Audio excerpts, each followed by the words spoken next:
Good morning or afternoon to everybody. We're going to give folks just a few minutes to file in here and then we'll get rolling. This is a good time to check in with yourself and make sure that you have a beverage if you need one. Ask yourself if you've used the bathroom recently, if you might need to. Do you need a snack for this call? Make sure you're taking care of yourselves. Also, these calls are recorded, and so if you need a break in the middle, you can go ahead and take care of whatever you need to take care of, and you can check this out on the recording later.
Okay, let's go ahead and get started. Welcome to the HMIS system admin call for February. A few housekeeping things before we get rolling. So number one, want to make sure that you're aware that closed captioning is available. In order to turn that on, you can click on that little CC icon with a little arrow and then choose your selected or your preferred caption language. Few reminders, everybody on the call except for panelists are muted. You can use the chat feature of WebEx to interact with us. Please send your questions to all panelists to make sure that they are seen. We put them in another document to answer them, and then we push it back into the chat.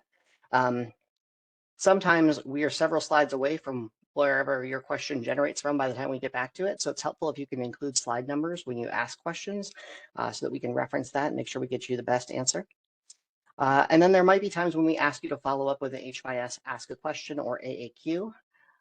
That just ensures that we get you a full relevant answer for what it is you're asking of us. You can find the materials for this webinar on the HUD Exchange. You can also go there to manage your listserv subscriptions and links to other HMIS information and also to submit an AAQ. New this month, the links for this webinar can all be found at the Weebly link that Sam just put in the chat. And that will be provided intermittently throughout the call. So you don't have to scroll all the way back to the top if you didn't click on it initially, although now's a great time to click on it. So we made that change based on some feedback from you all. Alyssa will go through some of your feedback more in depth a little bit later in the call. But we're hoping that this helps to kind of declutter the chat now that your questions are also in the chat versus being in a separate Q&A. Okay. Couple other things, just so you know, you can save the chat. You can click on File on the top toolbar and then click Save and then click Chat. If you have a suggestion or a request for a future agenda item, you can send that request to this email address, hmis@cloudburstgroup.com. Here's a screenshot of what you'll find when you go to that Weebly address that has all the links for today's presentation.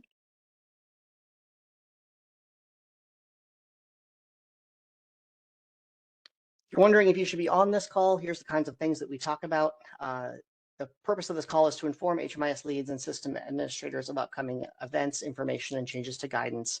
We provide overviews of guidance and foundational knowledge. It's a forum for questions from the field. We also use it to remind COCs and HMIS leads about upcoming reporting deadlines and reporting requirements using HMIS and other data sources, and then to provide leadership to leads and system admins for implementation success.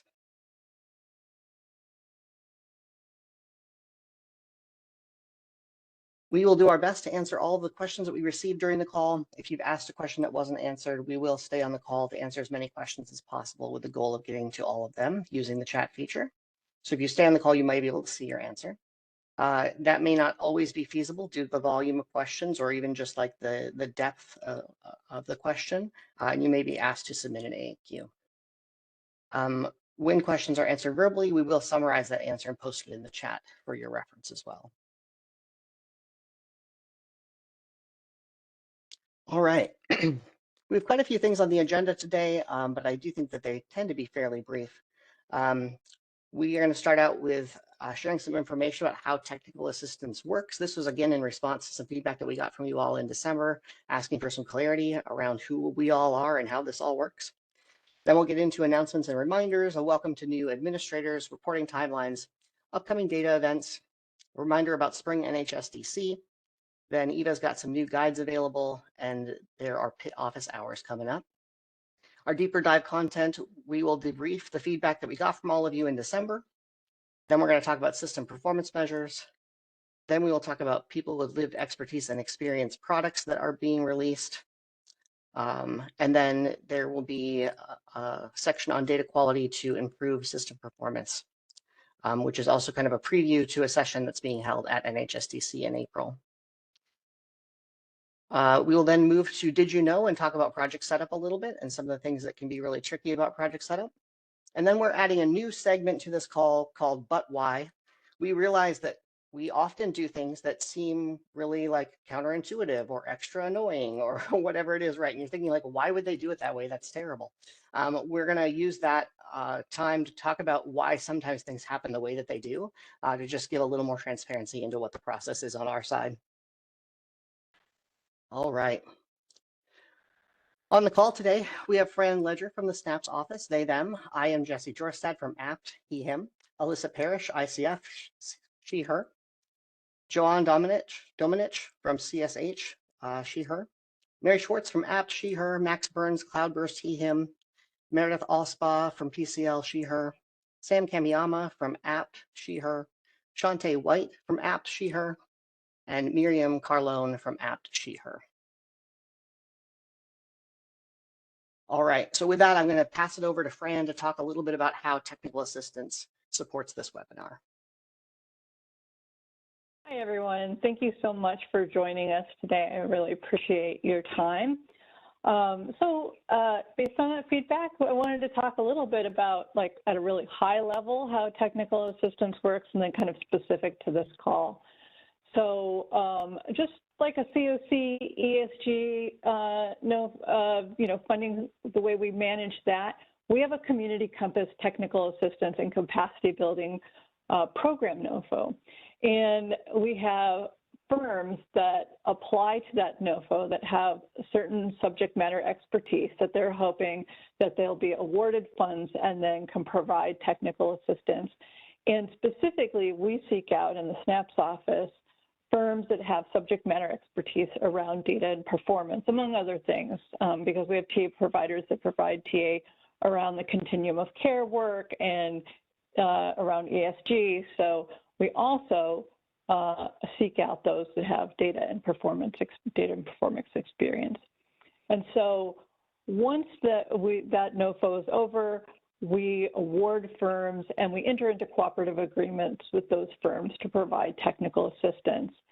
And the group of folks that you see on this call today are folks from several firms that have been awarded cooperative agreements to do data and performance work, technical assistance work for us. And these folks are specifically selected out of those firms because they have a very high level of subject matter expertise in these areas.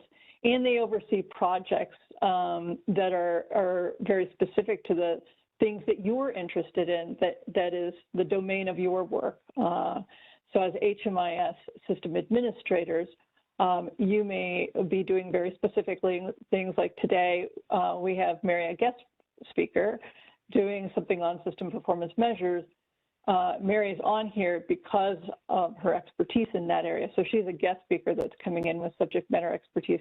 But we have other experts on here, like we have Alyssa, who is supporting the operation of the data lab, may have some expertise that responds to questions around the data lab or supports this call in that manner, or Meredith, some of the other folks that you know on this call. And of course, Jesse oversees the whole kind of facilitation, and it's an amazing, we're so grateful, Jesse, for your amazing facilitation and wrangling all us cats. And so without this, we would not be able to pull this off. So you see a lot of people on that list that Jesse just had up a moment ago that was like, I don't know, 8, 9, 10 people. It takes all of us to manage pulling off this call. And we spend a lot of time over the course of the whole month preparing for this call to make it happen.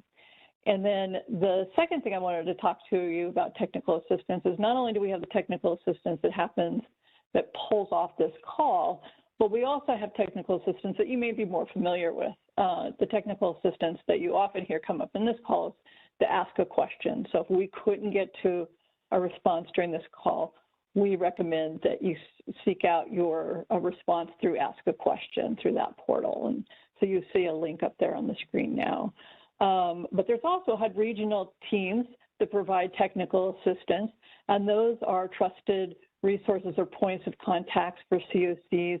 And within regional teams, there are data and performance subject matter experts on those teams.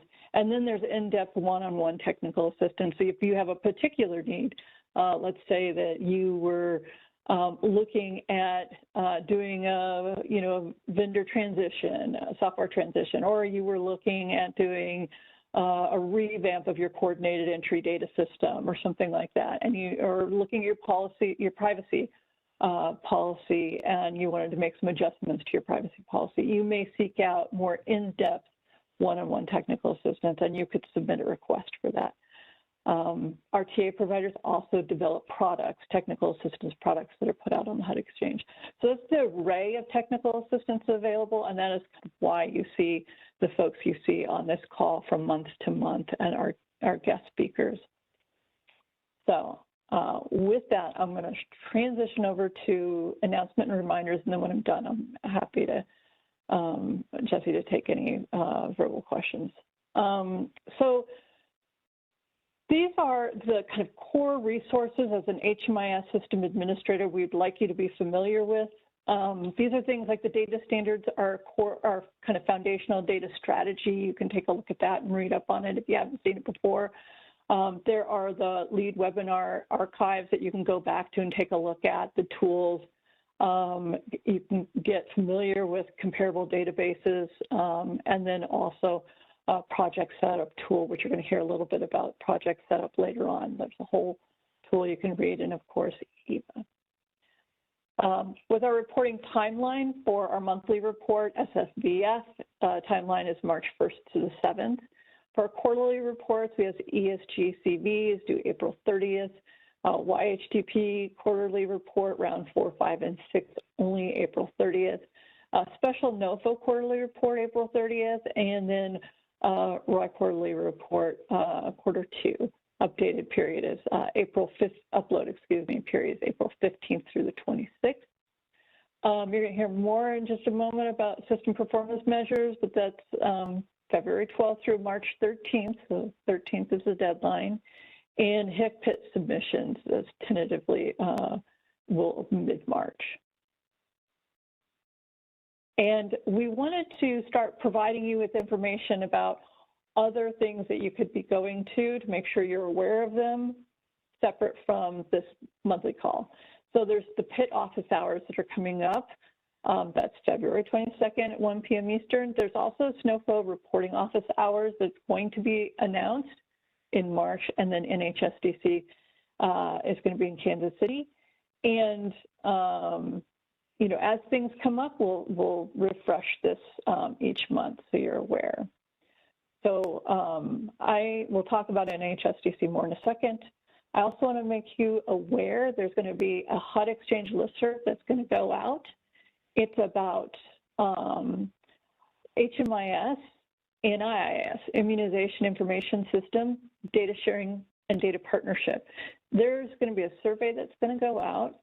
It closes on March 5th, and CDC, who's putting on this survey, is hoping to have one response per COC. And why this is important is IIS systems hold health information, immunization information specifically, and some communities have been able to link HMIS and IIS data, and that can be very powerful in helping make sure that we're improving the health of people experiencing homelessness during a public health response.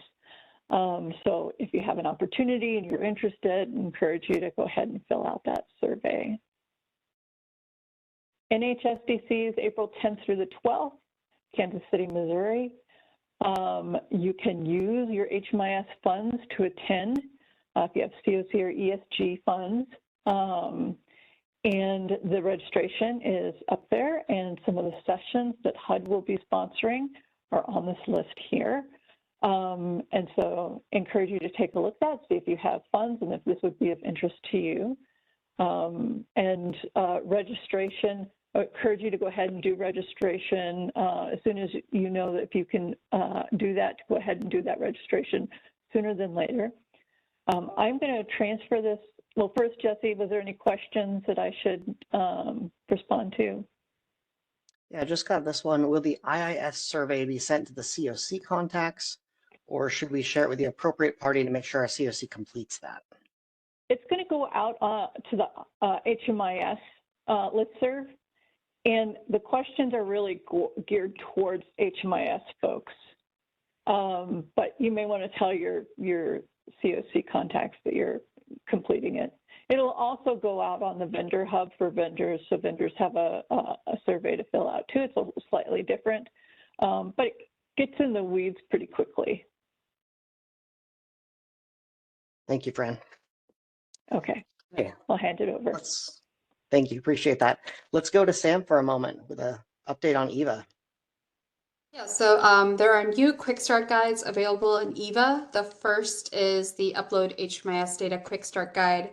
So it talks about how to upload your HMIS data into EVA. It goes over what an hashed HMIS CSV is, how to export, how to upload it into EVA, what the different upload statuses mean, and how to review your file structure analysis results. The second is the View Client Counts Quick Start Guide. So that goes over the View Client Counts page on EVA. It talks about the purpose of the page, how to navigate it, how to update inputs on the page, and reviewing your client counts report and the client counts download. Next, this isn't a quick start guide, but we did also make available the recording of the EVA demo that was done in the August HMIS lead webinar. So this video is like a trim of that HMIS lead webinar, so it's just to include the EVA demo part. And it is an overview of EVA, how to navigate, purpose of the tabs, and shows the EVA exports or downloads you can get from EVA. Thank you so much. Thank you. All right. Shantae. Hi everyone.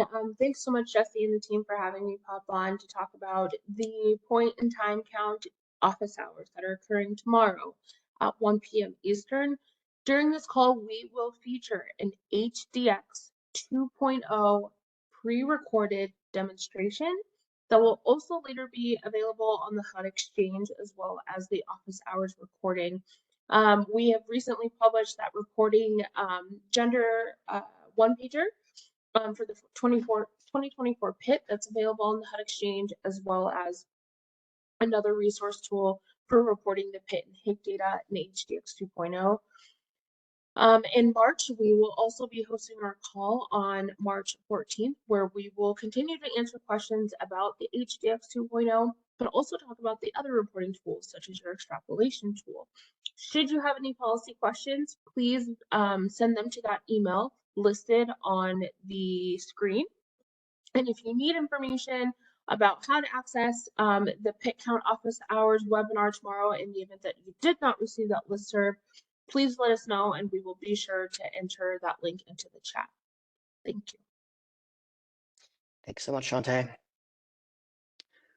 Okay, it's time for our deep dive content. Alyssa.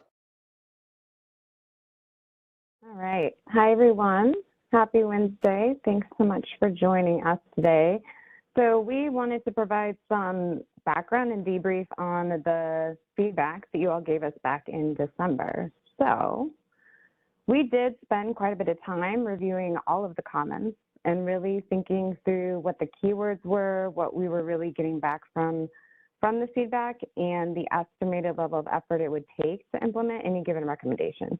So we kind of identified topic areas or categories based on the feedback that we got. So we looked at pursuing, exploring, the resource may already exist, we needed to refer this to a different team because it wasn't within our purview, or not to pursue. And I think that the most time that we spent was like figuring out which things not to pursue, which we'll dig into in a little bit here. So first and foremost, we just wanted to say that we heard you, and specifically that Slido is greater than Miro. So thank you for that. As we look at future opportunities to solicit feedback from you all, we have heard loud and clear which tool is the preferred one. So thank you. So a few of the changes that we will be making, and some of them you have seen already, is consolidating links. And I know that we tried something different last month and recognized and heard from you again that Google isn't always accessible to folks. So we are leveraging this Weebly site, which Sam just dropped in the link again into the chat for folks. We will drop a link to that site into the chat just intermittently throughout the call so you can access that. Providing prerequisite information. So we partially address this by moving those foundational links to different resources to the top of the call. Soliciting agenda items from all of you, that came up as feedback, and so we have amended our listserv messages to include an email address and a prompt to ask you for agenda items. So the email address is hmis@cloudburstgroup.com. Please feel free to use that email to reach out to us, offer up agenda items. These will be reviewed by our planning team for this call. There was a request that when we are requesting feedback or when we have a session where we will be asking for your feedback, to send those questions in advance, and we will definitely plan on doing that going forward. There was a suggestion to post materials more quickly, and we will actually dig into this later to give a little bit more context about why posting materials more quickly is a little more, it's a little more than simply being able to post to the HUD Exchange. So we will go into that. Spelling out the acronyms the first time that they're listed on the slides. And so I think in the last couple of slides, you've seen that, you know, NHSBC, there's kind of a footer, if you will, that says NHSBC and spells out what each acronym is. And we will be doing that ahead of time, reviewing the slide deck, making sure that where there are acronyms used, that we spell those out. And this, why do you do this infuriating, seemingly illogical and inconsiderate thing? We do have a new but why segment that is at the end that really helps, I think, bring a little bit more transparency of like, why can't we get, for example, why can't we get the materials posted more quickly to the HUD Exchange after this call?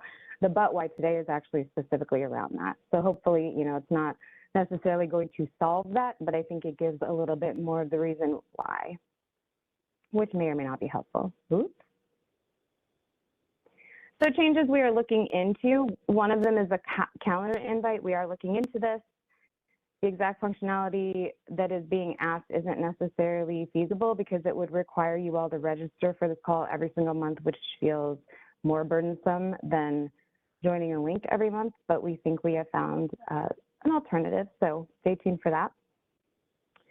There is or changes that we're looking at around a graphic of documents and how they relate to one another. So kind of a mapping of there are a lot of different resources out there in the universe and how do they connect to each other. So we are working with HUD's data work group to consider building out something like this.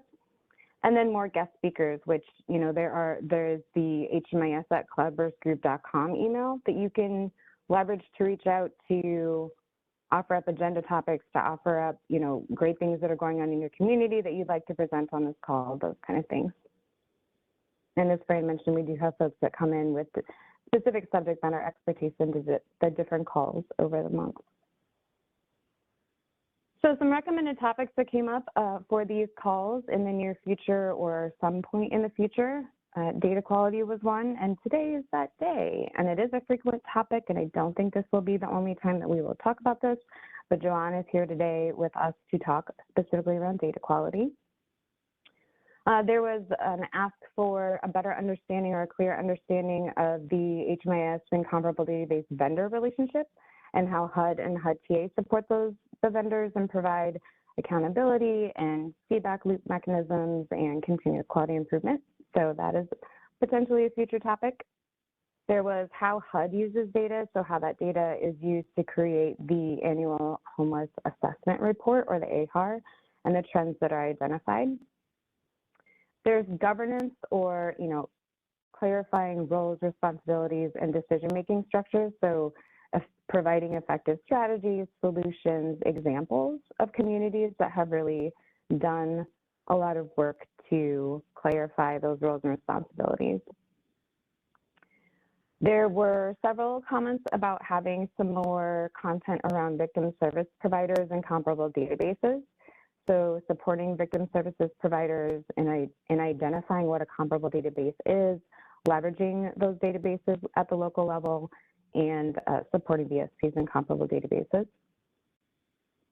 And then data analytics. So we're not only talking about how to get the data into HMIS effectively, but also then how to leverage and mobilize that data to make effective strategies and data-informed decisions. So those are all topics that came up based on the feedback that you provided, and we are looking at, you know, future calls, with the exception of data quality, which is today, to really focus on those with you. Some changes that we won't be making is to send the deck in advance, the slide deck, and the slides in advance of the call. We will dig into this further in our But Why today, but I will tell you that we probably spent a solid 15 minutes talking through the feasibility of doing something like this. So just know that we did not make the decision not to make these changes lightly. We did have quite a bit of conversation about these. There was a request to change platforms, and that just isn't feasible based on APT as our lead facilitator for these calls and relationships with different virtual platforms. There was a request, quite a few requests for more frequent meetings, and I think we heard Fran at the top of the call say, you know, there's a lot of resources that go into the development of these calls each month. We meet the 3 weeks leading up to this call, and so there are other options for getting more information. There are the different ways in which you can, you know, submit an AAQ. We have the different data-focused events that are going on that we will continue to highlight each month. There's you can request technical assistance through the HUD Exchange, and you can leverage your regional team point of contact. And we also, you know, for these calls, it's 90 minutes of content, and the hope is that folks are taking away something from these meetings that they are then going to implement or apply at the local level. And so we know that it's also a lot of work for all of you. And then the providing handouts by email, this is very similar to the send the slide deck in advance, so I think we'll dig into that a little bit more in our But Why section as well. So again, just thank you so much for all of the feedback that you provided to us in December. We really just wanted to circle back and provide kind of a high-level overview of, you know, what we went through and the process that we went through to get to where we are now. So I'm going to hand it back over to Jesse. Thanks so much, Alyssa. All right. Next up, we are going to invite Shantae to the floor here. Shantae, I think this is your first system admin call, so welcome. Always lovely to have you. So we're talking about resources on incorporating people with lived experience and expertise. Take it away. Yes, thank you so much. And again, I just want to thank you and the team for allowing me this time and space to come in and share about this really important resource. I want to start by saying HUD has been listening. We know that incorporating people's lived experience and lived expertise in our data decision making and everyday choices when we're trying to rebuild, repair, and strengthen our homeless response systems, it is very important. This is essentially a response to that. So in the spring of 23, I want to say, HUD tasked some TA firms along with Apt Associates. So there are quite a few of us that have gotten together to kind of discuss what this would look like when we're creating a toolkit, because that is essentially what this is. Trying to figure out what are the things that our communities need, but also what are the things that people with lived experience and expertise need. We really started by taking a complete inventory of what was currently available out on the HUD Exchange and any other place that we might be able to find resources and help in trying to address this and figure this out.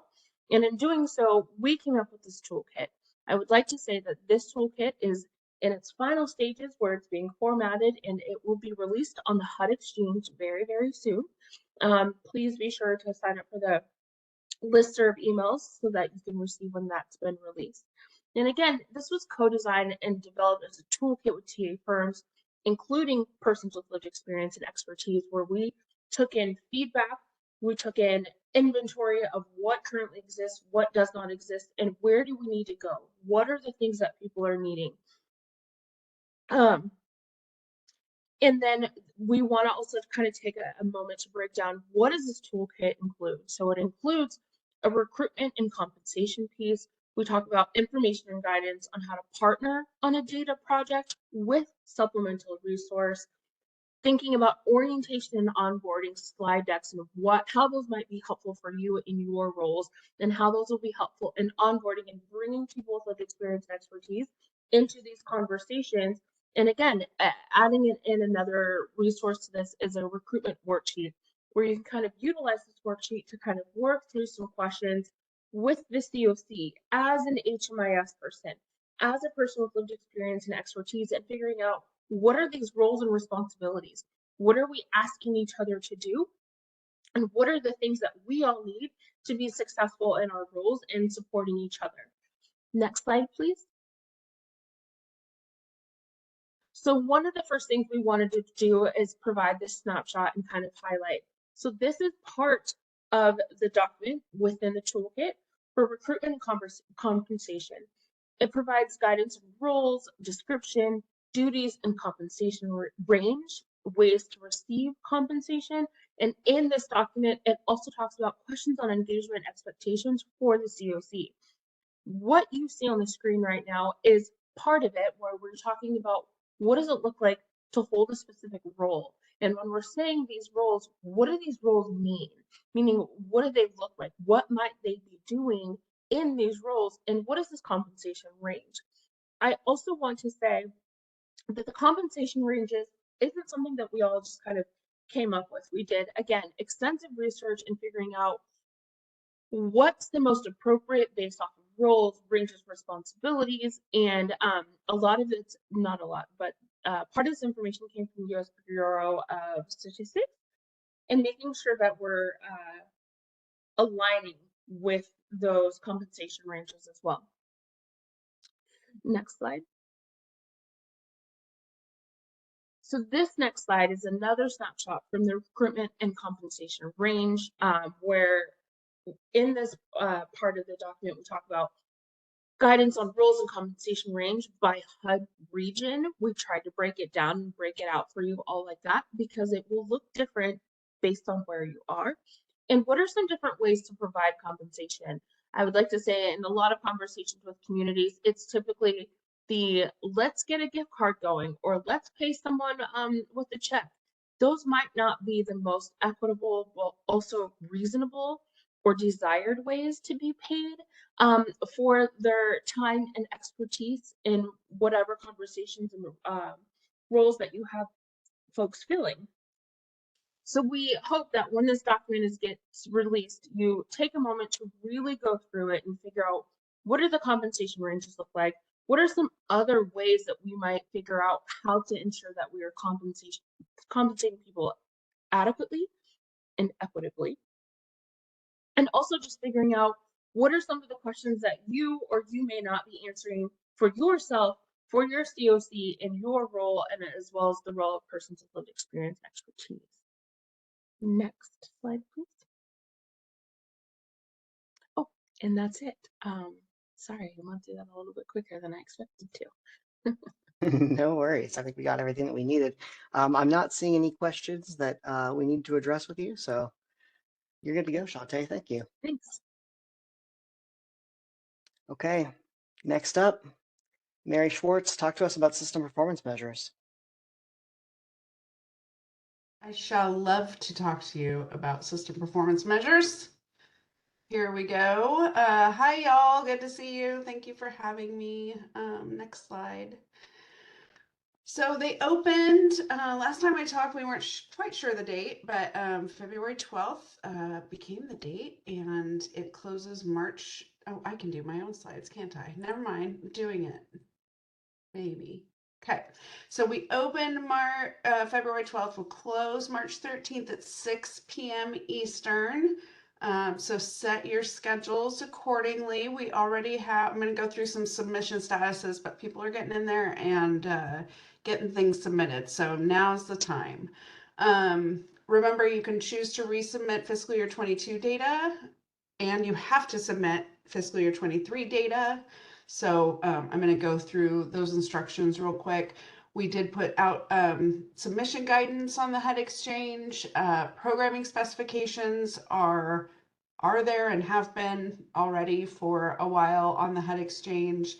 Everything should be up to date and available for you to look at as you're going through your submissions. Oh, and we're not going to require uploads, direct uploads from your HMISs from a canned report that your vendors create and put in your software for you to select, and then add to the repository, upload your data directly from HMIS. That's not required this year, but it is an option. So if you think you have the ability to upload system performance data directly using a canned report that your vendor creates for you, you can go for that this year. If not, you're able to do what you've done all the years past, which is pull the report for system performance measures data out of HMIS and kind of have it in front of you as you hand type in the results in the screens. You can submit that way this year if you want still, but this will be the last year for manual data entry of system performance measures. And of course, if you have any questions, please submit that to the HDX AAQ desk. We are processing AAQs daily and making sure that we're responding to any questions that come through the desk. And I don't have to say next slide. I can just do it myself. Okay, so just to kind of summarize the submission guidance that we have out there for you, there's a who, there's a what, there's a how. So first, who's accessing HDX 2.0? You are either a submitter or you're a primary. You can write, you could submit, you could have all those statuses, you could have the ability to log into HDX 2.0 is the key. Knowing that if you don't think you have submission status or write status or any kind of permission to HDX 2.0, you'll need to go through your COC primary contact to request an account. So the submission guidance goes through that briefly. There's also a lot of information out there from past submissions of like LSA data, right? If you've been doing LSA, you likely have access to HDX 2.0 and you'll be able to do SPIM too. But work out any access issues with your COC primary contact. And then decide what you're going to do. So are you going to resubmit your prior year fiscal year data? Are you going to submit only your current year fiscal year data? Or which like thing do you want to do, and if you want to submit past year data first or resubmit past year data first, you need to do that before you submit this year's data. So um, there are reasons to resubmit your old results. Those reasons could be you've done some data quality cleaning and taken care of some issues that you saw in last year's report and want to get a new submission into HUD going forward, or your vendor may have given you notice that some of their programming changed or something was corrected on their end, and so they'd like you to resubmit your 22 to get it up to date. Whatever the case may be, HUD is always, as far as we know, going to allow you to, at each fiscal year submission period where the current fiscal year is required to be submitted, you'll also have the chance to resubmit the past year's data for whatever reason you need to, and you'll always need to resubmit before you submit this year's data. You'll need to resubmit last year's data. Finally, the how, like I talked about, an upload is possible. It's been possible for years.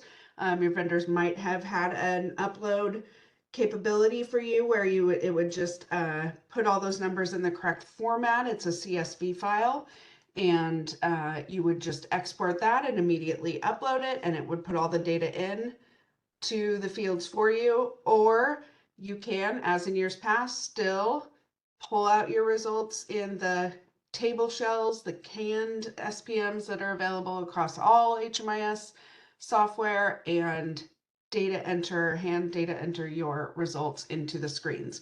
You can do either of those this year. Next year, you'll only be able to upload. So we're preparing you for that.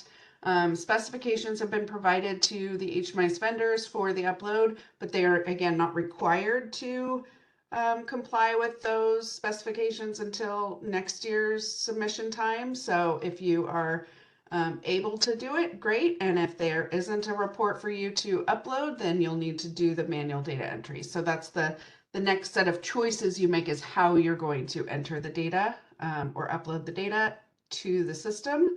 So that means there are only 6 potential paths to follow. That's it, just 6. So it's resubmitting manually, and then submitting manually, resubmitting manually, then submitting upload, et cetera, et cetera. And we kind of identified these paths because, again, just to really hit it home that you need to resubmit before you submit the current year submission if you're going to choose to resubmit. One of the choices is to just go right into the submission of the fiscal year 23 data and call it a day, because you don't need to resubmit your old data for any reason, and that is just fine. So statuses, real fast, I did go and get the percentage of where we're at, so just a second.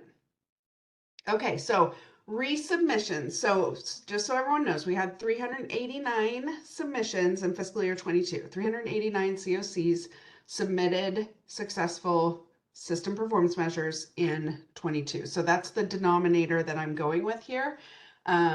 So when we look at the 22 resubmissions, 12 COCs have submitted, 7 have entered the data one way or the other and are in COC review status, and 1 has been rejected, and we actually have a ticket in with the developers on that rejection. They reached out through the AAQ desk, and we were able to get that in front of the developers. So that is only 5% of the total number of COCs that submitted last year.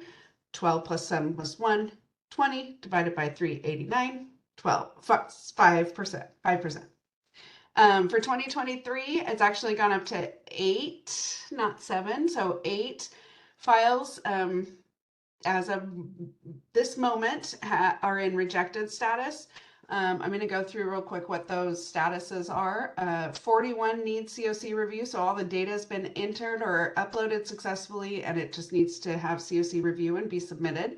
21 of them are already in submitted status, so that's great. 21 COCs have completed their work, right? And so that added up is 18% of the expected COCs, using that 389 number. 18% of y'all have gotten in 1.5 weeks into the submission period. Again, we have till March 13th to get these in, and we are looking forward to help answer any questions you may have. Please put them through the AQ just to let those 8 folks know, if you know who you are. 8 people, 8 COCs. You have 4 of those have a blank file. There's no data in the export. You tried to upload a blank CSV basically, and so it's rejecting on that. 2 of them were actually entirely incorrect files. They didn't meet the structure that's required. There's a very specific CSV export that the vendors have access to, that if they've created it correctly for you and put it out there for their customer base, then it should meet the formatting standards that the upload is looking for. And then 2 of the uploads that were attempted, the format of one specific field, so in this case a date field, was formatted incorrectly.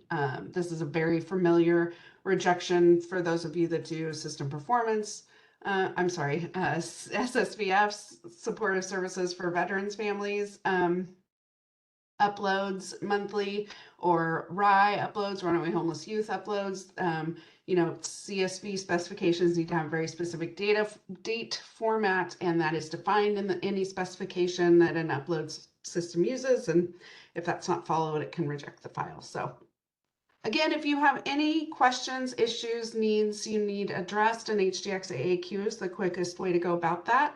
So hopefully next time I talk to y'all, we're all 100% submitted. Remember, it is a condition of funding for COC funding that you get your at least a new submission. This year's current fiscal year is required every year for COCs to submit on time, and funding, the competition looks at whether your submissions were in on time. The resubmission isn't a requirement, but it is an option for you, and will be every year, that you could go back and update data submitted last year before you give HUD all your new data for this year. I think I'm done. I think All that's right. it. Well, you thought you were done, but I got some questions for you. So, Oh, good. I love questions. So SPMs have been in HDX 1.0 since we got started, right? They're moving to 2.0.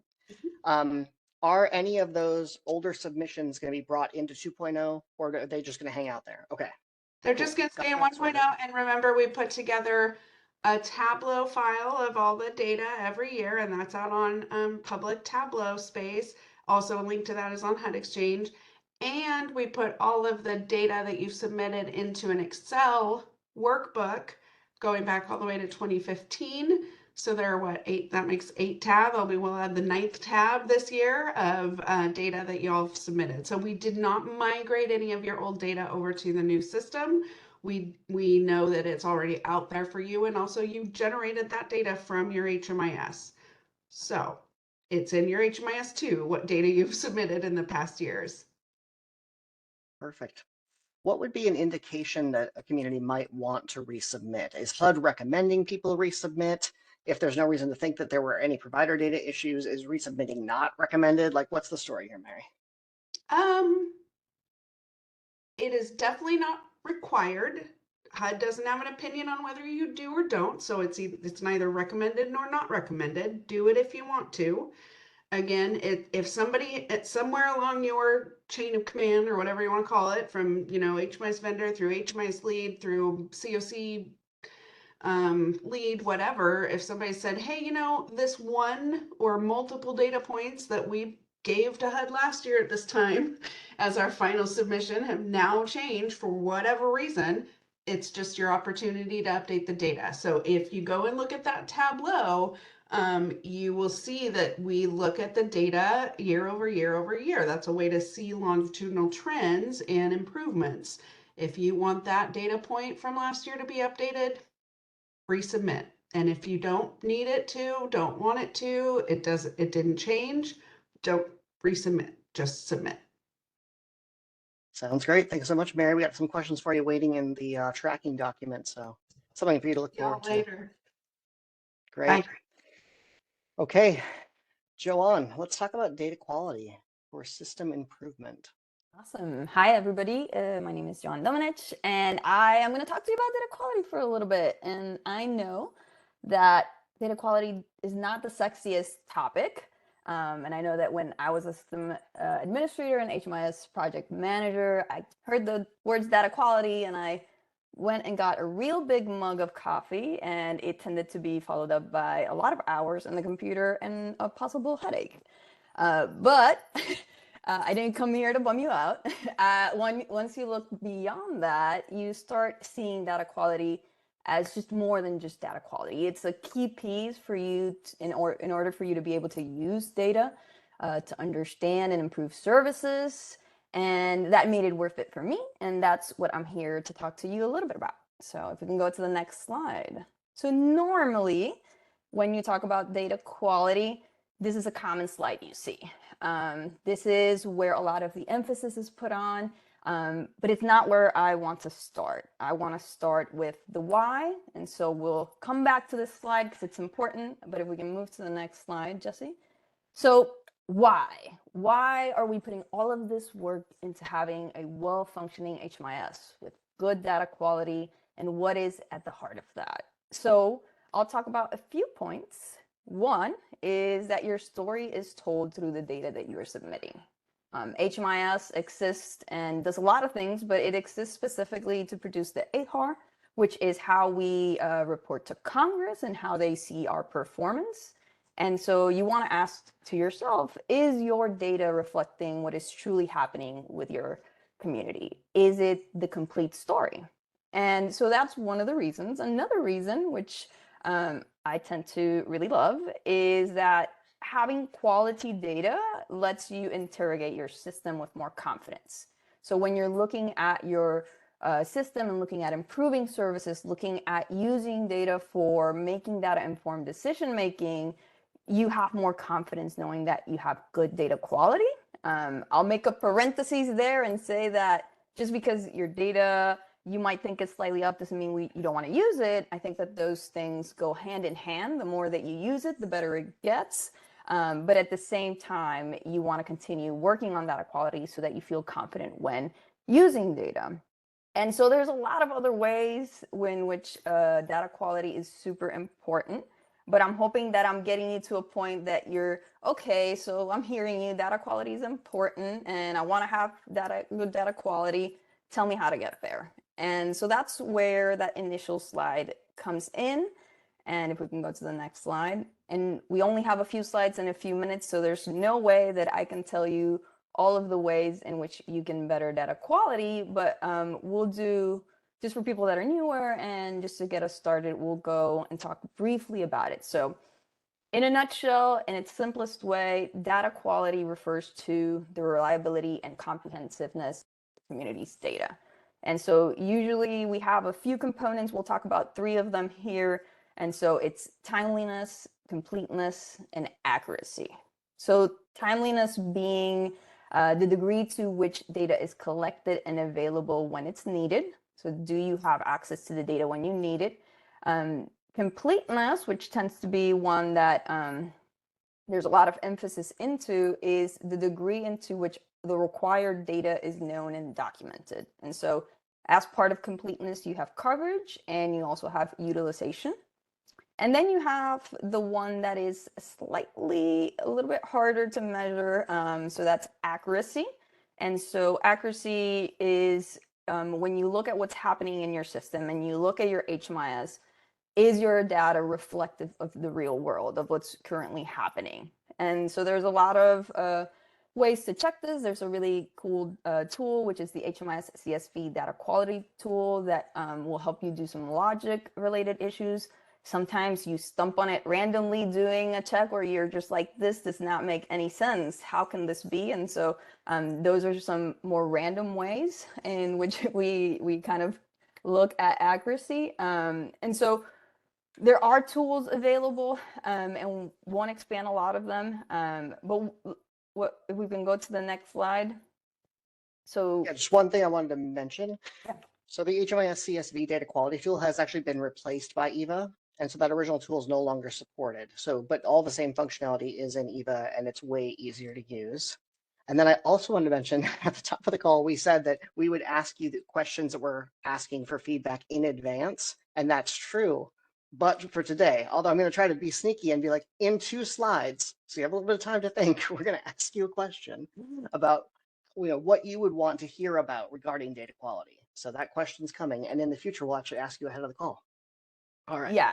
And I was invited to this call, so I didn't know about that beforehand. So I'm going to plead the I didn't know card. This is my first time on this call. So thank you, Jesse. So that's in a nutshell a little bit of the basics of data quality. There's a lot of resources out there.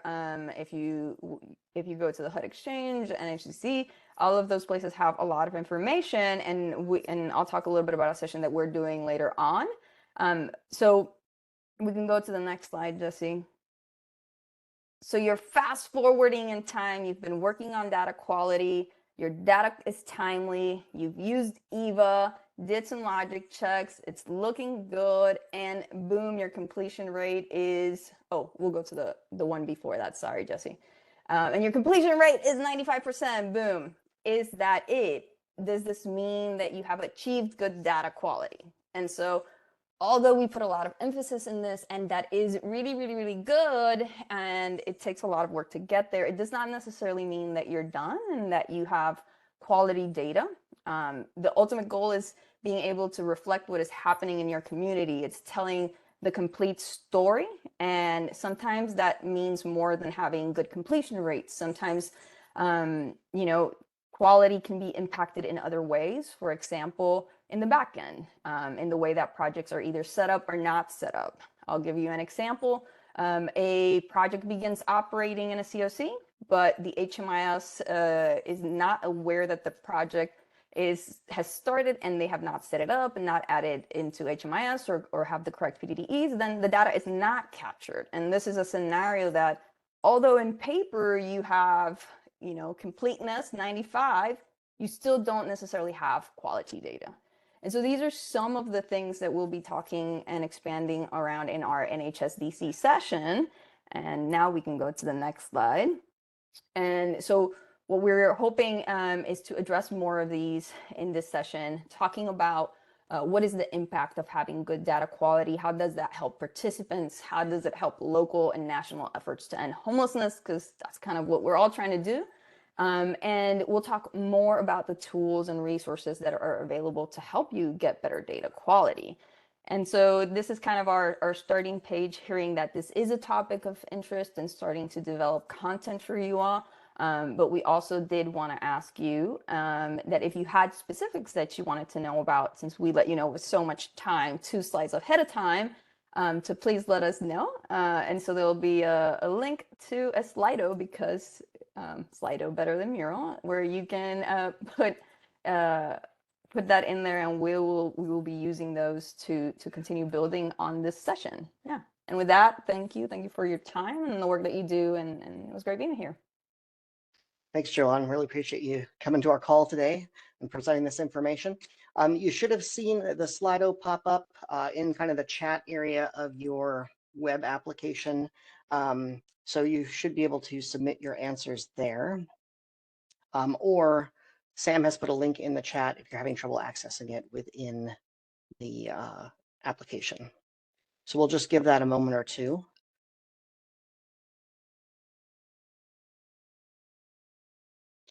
And then Miriam, are we going to be able to see the results when we kind of close the poll? Yes, I should be able to show them through the side panel, but if for any reason it's not showing, I can also share my screen super quick, whatever you prefer. Okay, great.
Okay, let's go ahead and leave that poll open during this next segment, and then we'll loop back if that technically works, Miriam.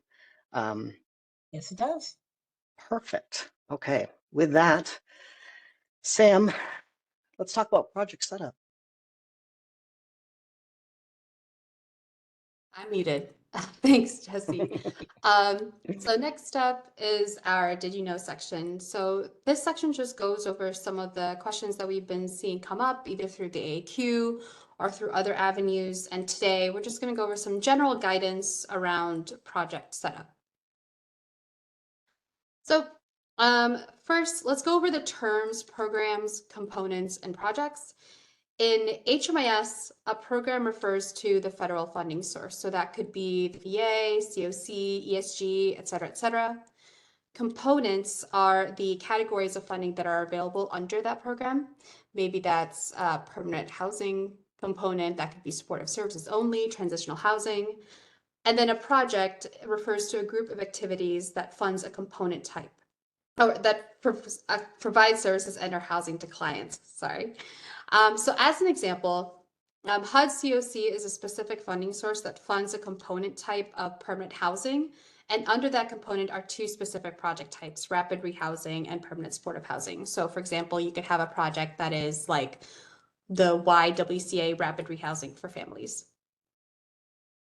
So why is project setup important? Project setup is the foundation of your HMIS. That's the reason why we have guidance around project setup and the project descriptor data elements in the HMIS data standards manual. These project descriptor data elements, or PDDEs, ensure that a project is set up to accurately report data based on the project types and funding sources that have been set up for that project in HMIS. Since project setup is so important, having structured project setup procedures for your community will save you lots of time and reduce errors in your reports. You can't report on your project if it is not set up correctly.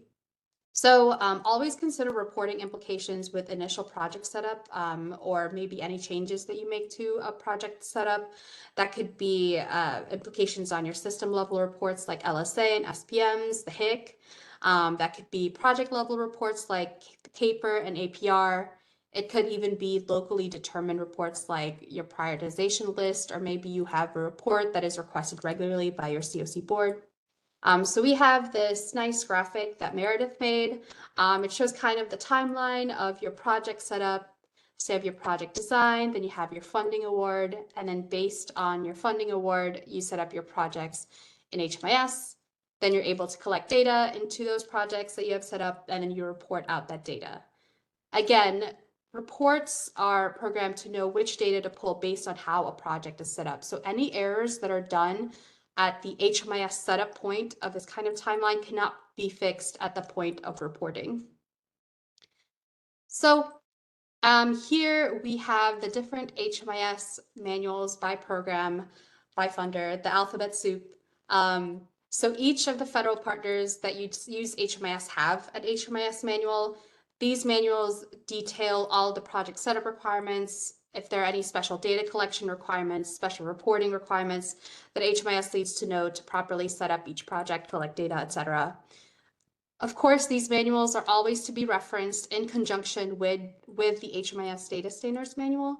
But again, these program HMIS manuals give more specific guidance. For example, it gives more guidance about the components and project types that are available under that specific funding source under that program.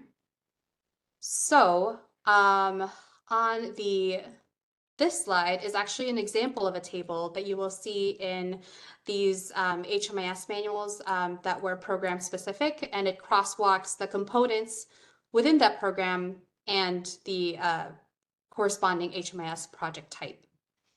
So this table in particular, this example shows the crosswalk that's in the HOPWA, or Housing Opportunities for Persons with AIDS HMIS manual.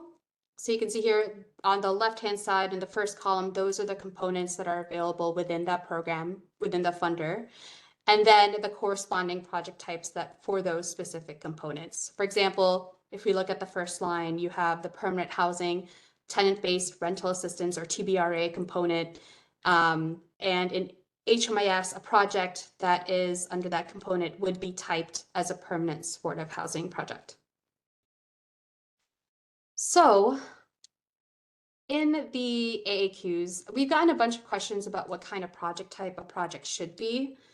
The first thing we always say is that the project setup and project type should correspond with the funding component in the grant agreement. So that's kind of like what we were talking about earlier. Because components within a program can really only have projects that are of a specific project type, or maybe one of a few project types. For example, let's say you have a COC funded project with a supportive services only component, and there are really only 3 eligible project types for that component. That would be coordinated entry, services only, and street outreach. And that's, you would then go into your COC program HMIS manual, the HMIS data standards manual, read through the descriptions written out for each eligible project type and determine which project type is the correct fit for the project you're trying to set up based on the services they provide, eligibility requirements, et cetera, et cetera. Again, how you type a project impacts what data is collected and how the project will be reported on. For example, certain data elements are only collected for certain project types, like housing move-in date is only collected for permanent housing project types. So again, as I said before, review your program-specific HMIS manual and the project descriptor data element section in the HMIS data standards manual for project type descriptions, other PDDE information, and just general project setup assistance. Now, what if you have a project that does not have an HMIS participation requirement or federal reporting requirements? How to set up that kind of project is a decision that's best made locally, and it should be addressed by the COC through any HMIS governance, policies, agreements in place between associated parties. The COC program interim rule, I think you always hear us reference that, gives COCs authority over and responsibility for HMIS. But again, we would still advise to review the project descriptor data element section in the HMIS data standards manual for project type descriptions, project setup assistance to help you determine the most appropriate project setup for the project that you are attempting to put into HMIS. And I did want to say that projects participating in an HMIS, even if they are not required to, are still subject to the policies and procedures of that HMIS implementation. So those are the policies and procedures that were put into place in your specific COC by your HMIS committee or your COC board. So now that we've gone over that, just some tips that we have for preparing for project setup. Have a process for adding new projects to the HMIS. More specifically, have a process for collecting the project descriptor data elements, PDDEs, that are required to set up a project correctly in HMIS. This could be like a Google form, a questionnaire, an email template. Maybe you set up a meeting with the new project to go over the different data elements that you need with them. It's going to cut down time, cut down the back and forth, cut down any errors that could possibly come up later. Then to standardize naming conventions. This is something that you can decide locally about how you want to standardize it, but it would make it easier to find certain projects for admin purposes, easier for users, easier for reporting. There's just an example on your screen. And then add to your project management calendar of events as an HMIS admin, add to it periodic monitoring for your project descriptor data elements. Perhaps once per quarter, you check in with all of the projects in your HMIS, check if everything is still the same. Are the bed and unit numbers still the same? Is the project address still the same? And maybe during that check, you even find that a project services or the way that they function has changed significantly enough that a project setup change might be needed.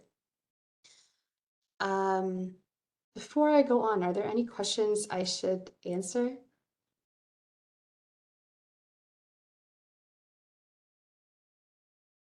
Okay. We have one question about, sorry. Can you talk a bit about the relationship between program and project? And how does one program typically become multiple projects in HMIS? Or do you encourage one-to-one? That's actually, we're going to talk a little bit about that in some common project setup questions, but in HMIS, program is defined as your funder. And then project is defined as the group of activities a project is like a group of activities that provide the services or housing to those clients.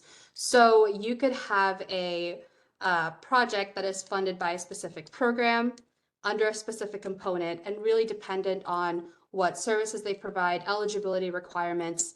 That is the kind you would group those projects together in that way, because that would help in reporting at a later point. For me, I think about the program as being like actually at the funding level, right? Like you have a permanent supportive housing project that is funded by the continuum of care program. So I think that's a helpful distinction. Yes. All right. Thanks. So some common project setup questions that we've run into, as we all hopefully know, since the FY24 data standards went into effect, there is now a rapid rehousing subtype. So if you have a project type as rapid rehousing, you have to choose subtype of either services only or housing with or without services. For services only, that is a rapid rehousing project that provides services only and does not provide any ongoing rental assistance or support any inventory for participants. So this project should not have any bed and unit inventory records. And then if you have the subtype housing with or without services, that is for rapid rehousing projects that offers ongoing rental assistance that may or may not be accompanied by financial or other supportive services to participants. And this must be selected if a project receives any ongoing rental funds, even if not all participants receive housing assistance. And this subtype should have bed and unit inventory records. Another one, so you have, what if you have a projects that receive funding from multiple funding sources, but for different eligible activities? For example, you have a project that receives a grant for residential operations, leasing costs, and then another grant for services. For this, you could either create one project in the HMIS that both the housing provider and the service provider will jointly share and record data in, or create two separate projects in the HMIS, one for the housing provider and another for the service provider. So what that could look like would be for the single project, you would have, that would be shared by the housing provider and the service provider. The project type for that would be the appropriate residential project type. And then the funder program component will identify both funding sources and component types for the project. If you have two separate projects, one for the housing and one for the services, the housing project will have the residential project type appropriate to the grant. And then the services project will have the services only as its project type. And then for all services only project typed projects, there is that extra question: if it is a services only project, is it affiliated with a residential project? And the answer to that would be yes. And then this slide just has some examples of where a project appears to only need one project in HMIS, but should actually be set up as two. So for example, you have one residential building that has two different project types within it, like you have emergency shelter and transitional housing beds within one building, or permanent supportive housing and permanent housing beds that don't require disability as an eligibility requirement. Then you have projects that provide both homelessness prevention and rapid rehousing. Those have to be separate. Permanent housing projects that are created with a variety of rental subsidies. Organizations that receive PATH funding for both street outreach services and supportive services to persons at risk. So these are just examples of times where it looks like it could be one project, but it should actually be separated into two projects for reporting purposes. And lastly, if you are setting up multiple projects in HMIS for multiple sub-recipients, just make sure that the HMIS privacy settings that you have allow either the recipient or the HMIS admin to generate a report across all projects. For example, if you have a bunch of ESG sub-recipients with their own projects, just make sure that you're able to run a report across all of them to submit your CAPER, for example. And then my last slide are just some project setup resources, the data standards manual and the HMIS guides and tools, the project setup and data collection resources, the HMIS project setup tool, which is within the HUD Exchange, the HMIS lead and system admin webinars. We go over some of these things as well. There is the NHSCC sessions. This one is from spring 2023. The fall 2023 project setup one should be up sometime soon. The grant consolidation and closing projects resources, and then of course EVA. Yeah, and that's all I have. Great, thank you so much, Sam. Okay.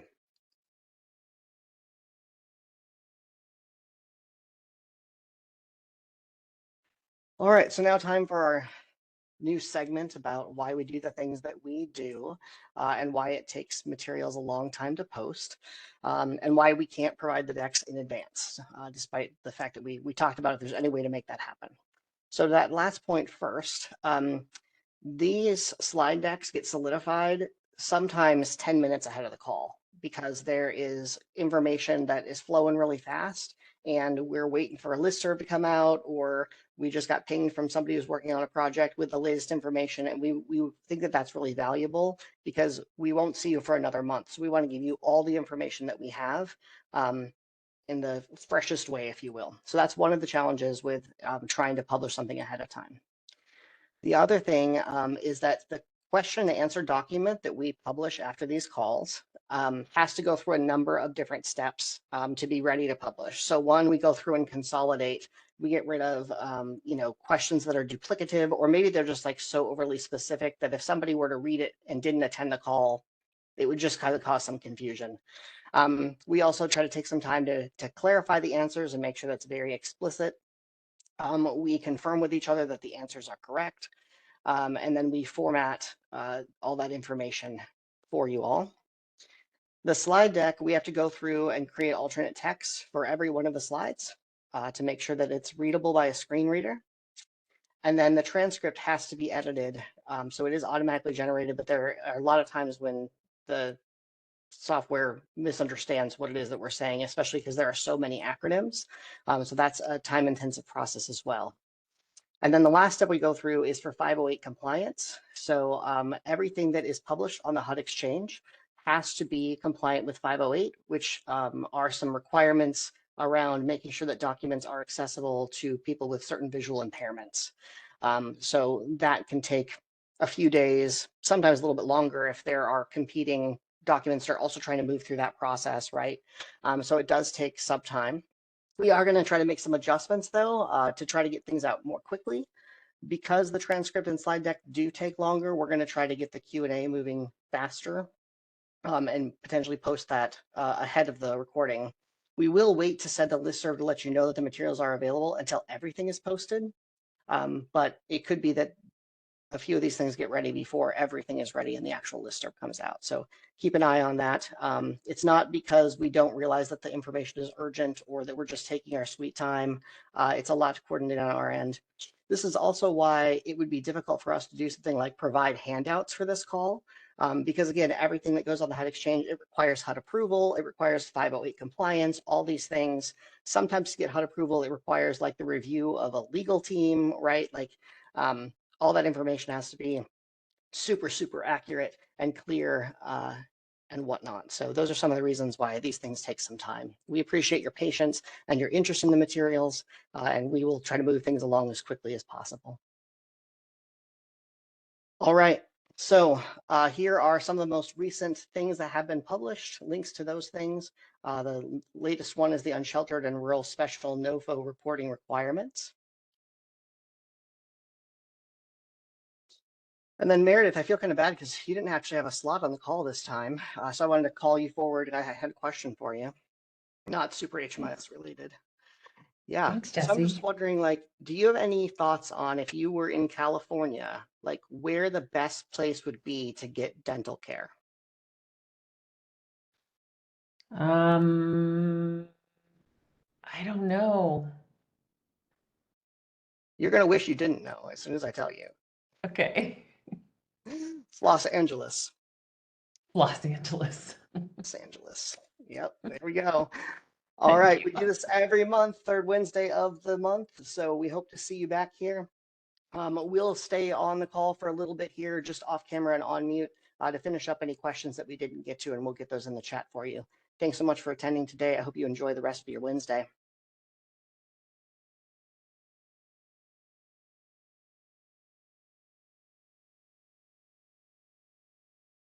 Okay, fail on my part. Jeez Louise. We were going to look at the Slido. So if you're still on the call, we're going to open up the Slido.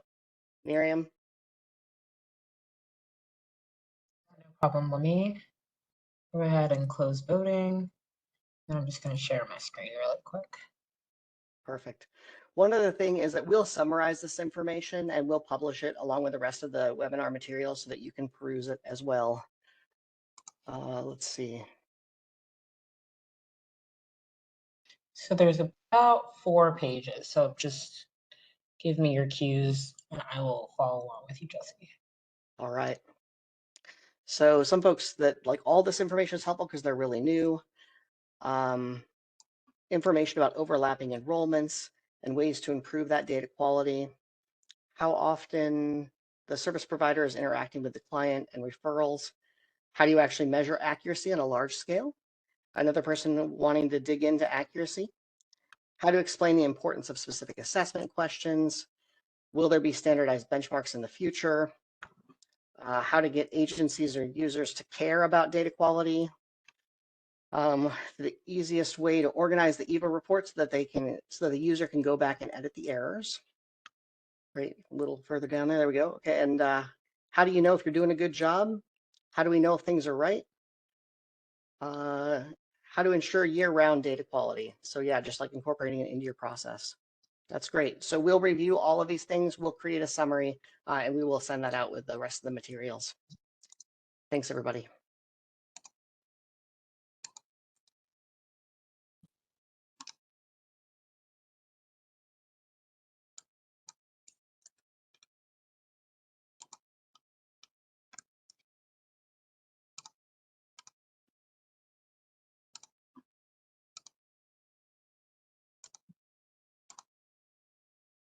Thanks so much for those of you who stayed on.